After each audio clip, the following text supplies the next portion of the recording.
Buenas tardes, queridos hermanos, hermanas oyentes de Radio Anglicana, la radio de la Iglesia. Bienvenidos a una emisión más de su programa, La Palabra. Hoy, como siempre, aquí con nosotros nuestro querido hermano en Cristo, el reverendo Juan María Tellería. Juan Mari, bienvenido. Muchas gracias, reverendo Noel. Muy buenas tardes o muy buenas noches, dependiendo de cuándo nos están escuchando nuestros amigos. Muchísimas gracias por tu acogida, por tu bienvenida. Un abrazo muy fuerte para ti, para todos los equipos que estáis ahí en Zaragoza y, por supuesto, queridos amigos, oyentes de Radio Anglicana y de La Palabra Hoy, un abrazo muy fuerte a todos. Así es, queridos hermanos, para nosotros es una bendición estar aquí con vosotros una vez más en este tan esperado programa, y que también pues vamos a continuar con estas reflexiones en torno al segundo libro de los Reyes. Antes nos ponemos en las manos de Dios. Oremos. Te agradecemos, Padre nuestro, el poder emitir un día más, con el cariño, con la ilusión de siempre, estos programas de La Palabra Hoy. Y lo hacemos, Señor, siempre con la más firme convicción de que queremos difundir el contenido, el mensaje de la Santa Biblia y también la esperanza que ella nos transmite. Incluso en escritos tan antiguos como son los del Antiguo Testamento, que a veces son difíciles para nosotros como creyentes de entender. Incluso ahí, Señor, queremos buscar tu palabra y queremos difundirla también.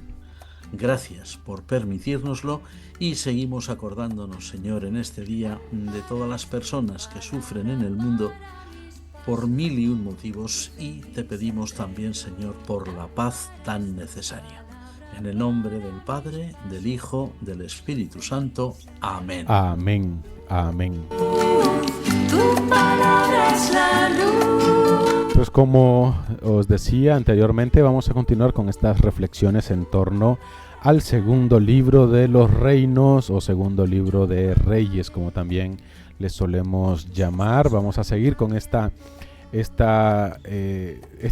tercer apartado que hemos comenzado incluso la semana en la emisión anterior, donde hablábamos de los dos reinos hebreos en su evolución y su decadencia hasta finales del siglo VIII antes de Cristo. Estamos abarcando los capítulos del 9 al 16 de este segundo libro de los Reyes, y hoy vamos a hablar de Jehú, rey de Israel. Se pronuncia así, Juan Mari, Jehú. Jehú, sí. Jehú. Vale, pues hablaremos de Jehú, rey de Israel, y vamos a usar de referencia los capítulos 9 y capítulo 10 de Segunda de Reyes, por si queréis hacernos llegar vuestras interacciones, que ya tenemos abierto el canal de WhatsApp de Radio Anglicana, el 698-680696, para los que nos escriben dentro de España. Para aquellos hermanos que están fuera del territorio nacional, en cualquier parte del mundo, pueden hacernos llegar también sus reacciones al número de WhatsApp de Radio Anglicana, agregando el signo positivo con el número 34 y enviarnos el WhatsApp al 698-680696. Desde la aplicación móvil de Radio Anglicana tienen ahí también un acceso directo al WhatsApp de la radio. Vamos pues con Jehú, rey de Israel, capítulo 9 y capítulo 10. Y la pregunta del siglo, Juan Mari: ¿quién es este señor? ¿Quién es Jehú? Bueno, tal como leemos estos capítulos que tú has indicado, capítulo 9, capítulo 10 del libro segundo de los Reyes, es muy evidente que Jehú fue alguien que los redactores de este libro, segundo de los Reyes, los hagiógrafos de este libro, conocían muy bien, es decir, habían conservado muy bien su nombre, no solamente su nombre, sino también el nombre de su padre y el nombre de su abuelo, es decir, su genealogía inmediata, ¿no? El padre, al parecer, se llamaba Josafat y el abuelo, al parecer, se llamaba Nimsi, ¿no? O Nimsi, como dicen algunas versiones. Jehú es un personaje muy curioso que aparece de pronto en la historia de Israel y parece ser que es un alto oficial del ejército de los reyes de Israel. Era una persona de alta graduación dentro del ejército, ¿verdad? y debía ser realmente muy importante en su momento. Y tengamos en cuenta también un detalle: Jehú es alguien que vive unos momentos cruciales de la historia de Israel. Jehú va a ser testigo presencial, además, según lo que sus propias palabras dirán en algún momento, del ministerio del profeta Elías en tiempo del rey Acab. Alguien que recuerda palabras que había dicho Elías.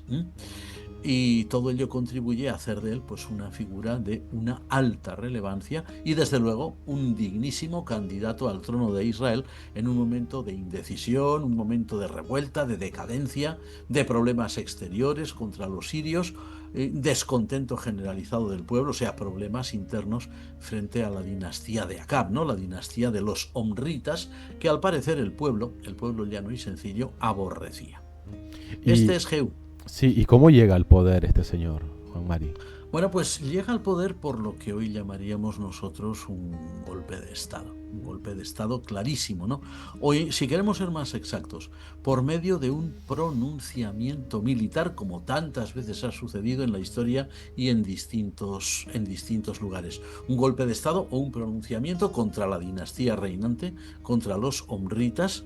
Y curiosamente, Jehú puede dar este golpe de Estado, hacer este pronunciamiento, porque tiene a su lado a los altos mandos del ejército, están con él, tiene a su mando el pueblo que lo apoya e incluso tiene a su lado pues personajes de cierta importancia religiosa.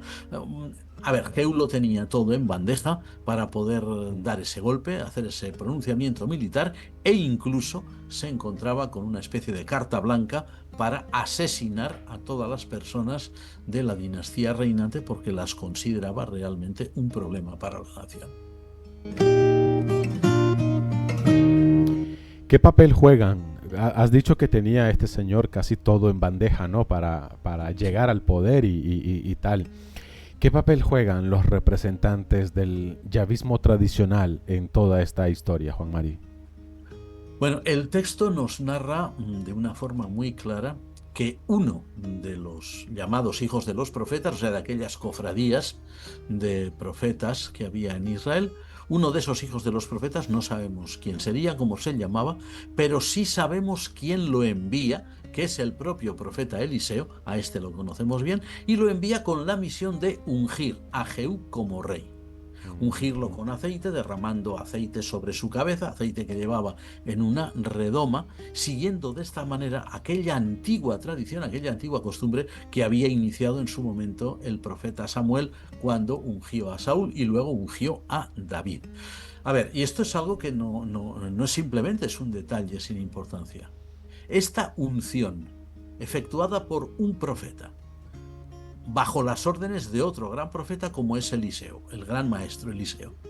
Esta unción consagra a Jehú como rey legítimo de Israel a ojos de todos los jefes militares que lo van a obedecer sin rechistar y a ojos de todo el pueblo. Frente a la dinastía omrita, en fin, que estaba mezclada con gente extranjera y enemiga de la religión tradicional de Israel, Jehú aparece como, después de mucho tiempo, por fin un rey hebreo, un rey judío, un rey israelita auténtico.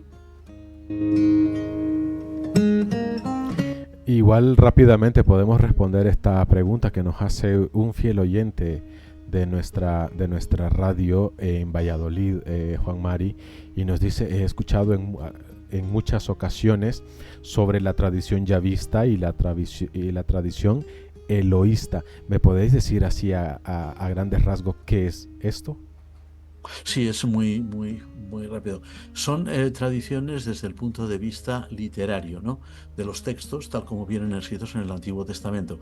La tradición yavista es aquella en la que el nombre de Dios es Yahvé o Jehová, como dicen algunas versiones antiguas de la Biblia, y la tradición eloísta es aquella en la que el nombre de Dios es simplemente Dios, que en hebreo se dice Elohim. Pero esto tiene sobre todo más que ver con la redacción del Pentateuco, de los 5 primeros libros de Moisés, y algunos dicen que el libro de Josué también, ¿no? Básicamente es esto, en la tradición que se refiere al uso de determinados nombres de Dios para nombrarlo y para designarlo en las historias que se narran, pero como decimos, tiene más que ver con el Sí. Y Pentateuco. cuando has dicho de este hijo de sacerdote que vino a ungir a tal que eran de la tradición o que eran ya, del yavismo tradicional, ¿hacemos también ¿Mm? alusión a esto, Juan Mari, o no? No, hacemos alusión al hecho de que eran de aquellas cofradías, como hemos Ajá. dicho, de profetas, que dentro, recordamos, ¿verdad?, como la gran crisis religiosa que protagonizó el rey Acab con aquella mujer que tenía, la reina Jezabel, ¿no?, que era extranjera y que era introductora del culto de Baal, del Baal de los Sidonios, al que ella adoraba. Bueno, pues frente a aquella gran ola, digamos, baalista, que amenazaba con destruir la religión tradicional, estos yavistas eran aquellos grupos pequeños a veces y perseguidos y mal vistos que contra viento y marea se empeñaban en mantener la religión tradicional. Por ejemplo, el profeta Elías es de esta corriente, Ujú. el profeta Eliseo, su discípulo, es de esta corriente, y estos profetas, anónimos para nosotros, como ese que hemos dicho que ungió a Jehú como rey, era también de esa Ujú. corriente. Y había algunos más. Bien, dicho lo dicho, vamos ahora también a continuar, continuando con el rey del que hoy nos toca hablar, ¿no? En el tema de Jehú. ¿Qué actitud toma Jehú en dos cosas? En la dinastía, esta dinastía anterior, que creo que la acabas de mencionar, la Omrita, algo así. Sí. ¿Y qué actitud toma con el culto a los Baales que había sido introducida por la reina Jezabel, por ejemplo? ¿Qué hace? Pues mira, es una pregunta doble, ¿verdad? Pues vamos una, Ujú, por partes, ¿no? La primera, la actitud de Jehú, del nuevo rey, el rey ujú. ungido, con todos los militares a su favor, el pueblo a su favor. Con la ¿Cuál es la dinastía. actitud de Jehú con esa dinastía que era en ese momento la dinastía reinante? Vale, Sí. pues está claro, Jehú lo tiene muy claro, es un hombre muy práctico, es muy pragmático. Dice, vale, la única solución para acabar con ese problema es la muerte, liquidarlos a todos. Así que ahí nos narran estos capítulos como Jehú pues ordenó y llevó a cabo muertes muy violentas, por ejemplo, del rey Joram, que era en ese momento rey de Israel, de su primo, de su pariente, Ococías, rey de Judá, que cometió el error de ir a visitarlo. Claro, como era de la misma dinastía, a Jehú no le tembló la mano al decir, él también, me da igual que sea el rey de del otro estado. Es pariente de estos, luego Fuera. fuera, ¿no? O también, sí, era un hombre muy pragmático. O también de todo el resto de la parentela. Fijémonos, por ejemplo, 70 hijos del rey Acab que estaban allí, que ordenó que los degollaran. Y cuando le llevaron las cabezas de aquellas personas, que algunos serían jovencitos, otros ya no tanto, otros serían niños, apiló en dos montones las cabezas en la puerta de Samaria. O sea, imaginémonos la manera en que tenía Jehú de hacer las cosas, ¿no? Claro, todo eso evidencia pues no solamente el odio que tenía el pueblo hacia esta dinastía, sino también el desprecio que Jehú sentía hacia ellos, ¿no? A ver, esta crueldad, que es una crueldad totalmente gratuita, esta inhumanidad, por lo que manifiesta Jehú, pues evidencia muy claro que él sabía muy bien lo que hacía y cómo tenía que actuar si él quería realmente establecerse en el trono y sobre todo establecerse con cierta seguridad. Un solo Omrita que hubiera quedado vivo hubiera supuesto para él un problema. Alguien que se podría encabezar una rebelión, lo que fuera. No quería dejar a nadie. Títere con cabeza no queda ni uno, como se suele decir, ¿no? Y luego, por otro lado, fijémonos bien, el episodio, que además es un episodio muy literario, ¿no? De la muerte violenta, además indigna de la famosa reina Jezabel, ¿no? Reina madre en ese momento, con todos esos tonos trágicos, que la tiran por la ventana, que él la pisotea con el caballo, que luego se va a comer tranquilamente y luego se acuerda, vamos a sepultar a aquella que finalmente es hija del rey y ya no, hija del rey, perdón, ya no quedaba nada. Se la habían comido los perros, ¿no? Y es cuando él se acuerda y dice, ay, el profeta Elías había dicho tal. Y él se acuerda del oráculo de Elías que él había oído. Él había sido testigo de ese oráculo. Claro, lo que él no sabía en aquel momento es que lo iba a llevar a cabo él, ¿no? Ujú.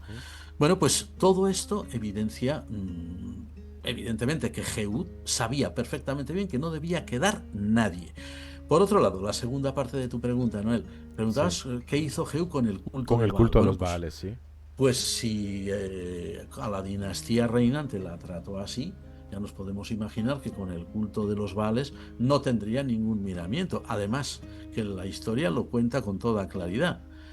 Se le ocurre una trampa para todos los baalistas, citándolos a todos en el templo de Baal, haciendo que no quede ni uno allí dentro que no sea baalista, hace que todos los soldados cerquen el templo y cuando él da la orden entran y los matan a todos.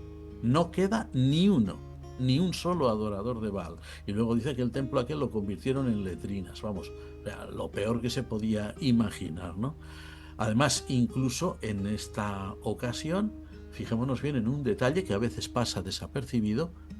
Hay alguien que está junto a Jehú, viendo cómo Jehú ordena entrar a los soldados, destruir a todos los balistas, que es un tal Jonadab, o Jonadab, como dirían algunos, hijo de Recab, que este es el fundador de un movimiento yavista ultraconservador, los recabitas que dicen, que viene a poner, bueno, pues el broche de oro a todo lo que hace Jehú. O sea, allí hay un yavista acérrimo que es testigo de cómo el rey Jehú acaba para siempre con el culto de Baal. Fijémonos si fue una medida tan buena, tan bien, bueno, buena, no, tan bien realizada, que ya nunca más se adora a Baal en Israel. Es que nadie se hubiera atrevido. Pero, oye, acordaos de lo que hizo Jehú con los baalistas. Totalmente. Cuidado, ¿quién se va a atrever a eso, no? Es decir, Jehú, a pesar de sus métodos que para nosotros hoy serían moralmente muy discutibles, él tenía muy claro que todo aquello que era foráneo, que era extranjero, que era ajeno a la mentalidad, a la cultura, a la religión de Israel, tenía que ser exterminado. Y la verdad es que lo hizo muy bien. Vamos, los genocidios de hoy, los Nada genocidios comparado. de hoy, pues sí, algo similar así. Se Total. podría pensar que él fue el iniciador de O los el genocidios. iniciador No, o no quedarían nada comparados con lo de este señor. no, había habido otros antes, evidentemente, pero vamos, Sí. Jehú fue realmente devastador para aquella dinastía y para el culto de Baal, efectivamente. Podríamos decir, visto lo visto y oído lo que hemos oído, Juan Mari, podríamos hablar entonces de una reconversión de ese Israel septentrional al yavismo tradicional gracias al Salvador Jehú. ¿Podríamos decir eso? ¿Podríamos afirmar eso? No, desgraciadamente no lo podemos afirmar, ni mucho menos. Y Y esto, eso vamos a choca, ¿eh? decir, ¿Cómo es choca, posible? choca y decepciona, fíjate. ¿Cómo es posible? Muchos lectores de la Biblia que leen esto, claro, siguen leyendo, no, si no han leído antes la escritura, no saben de qué va la historia, es una historia que engancha, que llama la atención, bueno, ¿y ahora qué viene? Y resulta que lo que todo el mundo esperaríamos que sería, y Jehú dijo, vale, ahora volvemos Al al yavismo yavismo tradicional. No tradicional. lo hizo, no lo hizo. No lo hizo, no lo hizo. Seguro que fue una gran decepción también para algunos de sus contemporáneos. A ver, vamos a decir las cosas claras. Jehú, como hemos visto, no era favorable al baalismo que había introducido la dinastía de Omri de manos de esa reina famosa Jezabel. Eso es verdad. Él no quería saber nada del baalismo. Ahora, cuidado, eso no significa que lógicamente tuviera que profesar el yavismo oficial del Templo de Jerusalén, que sería lo lógico, ya que eres tan contrario a esto, apoyarás lo otro. Pues no. Lo mismo que mostró tanto celo para acabar con el culto a Baal, Jehú no mostró jamás el menor interés por restaurar el yavismo tradicional centrado en el Templo de Jerusalén. ¿Por qué?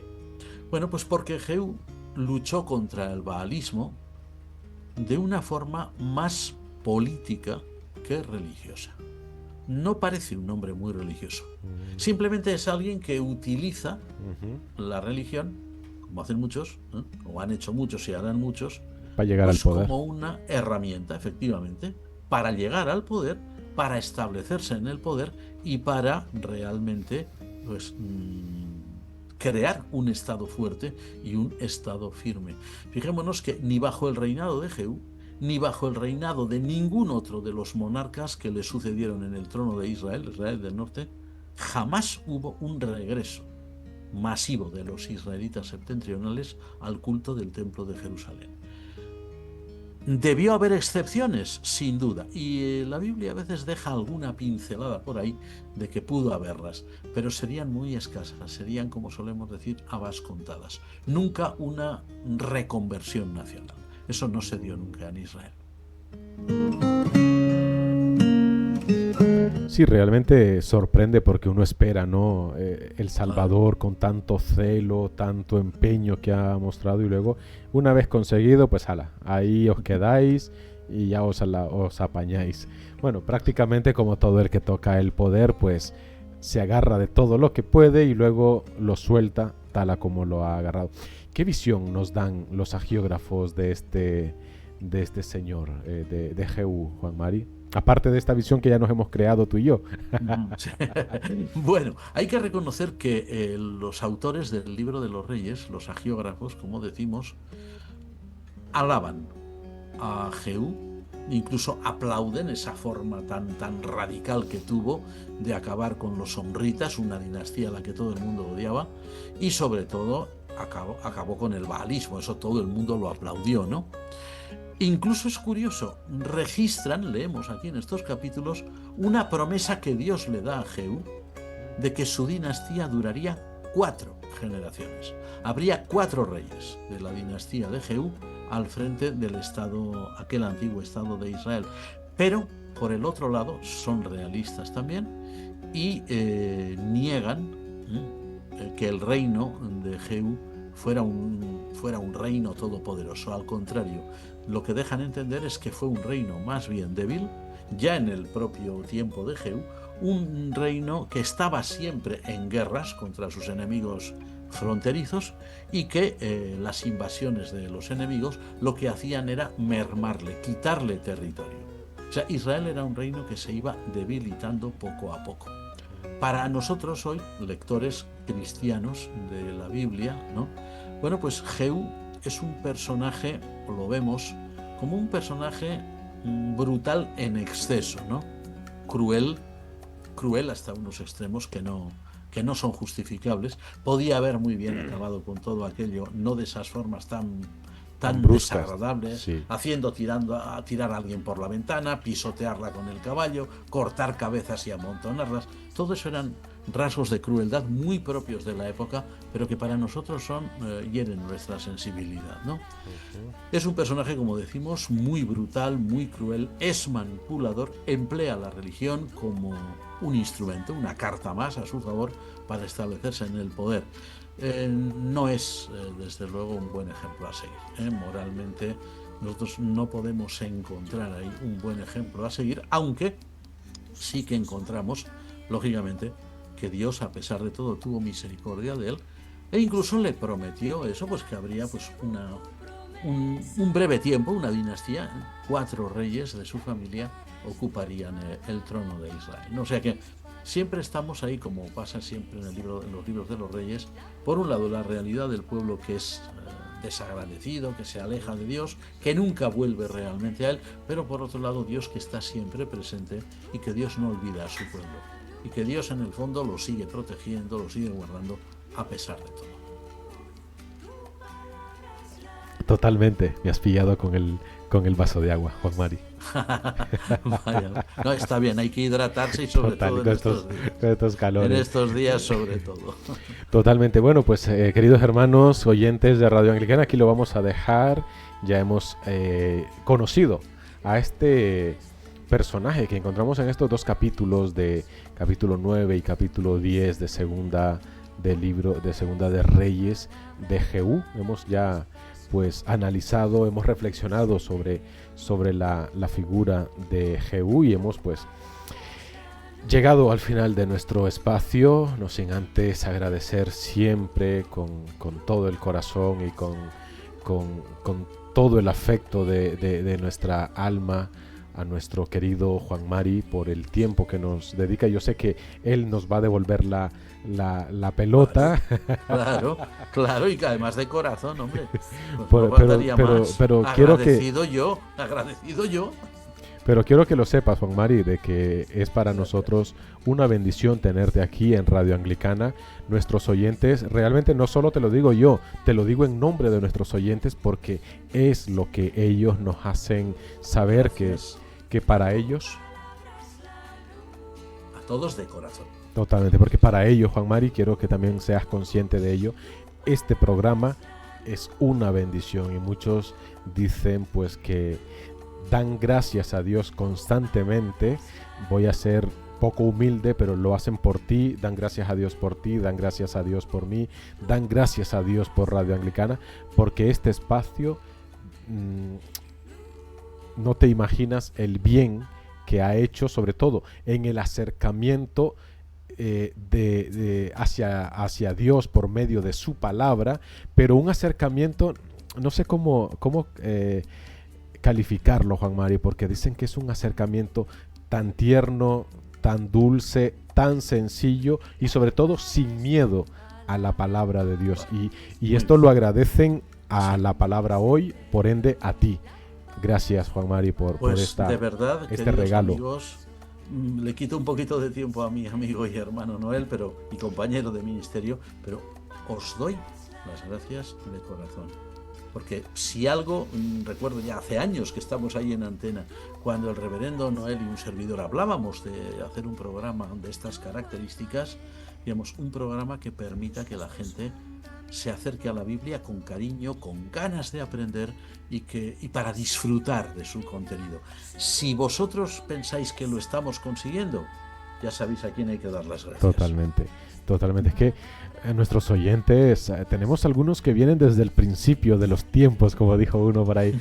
Llevamos ya 7 años, Juan Mari, 7 años en antenas, 7 años al aire con la palabra hoy. Obviamente hemos ido modificando las formas de cómo comenzamos a cómo estamos ahora, pues sí que hemos mudado, pero para bien, y a nuestros oyentes ahora esta forma de pregunta-respuesta les gusta y les edifica. Así que damos gracias a Dios por ello, damos gracias a Dios también por estos 7 años que llevamos con la palabra hoy. La otra vez escribía a un hermano y es que estaba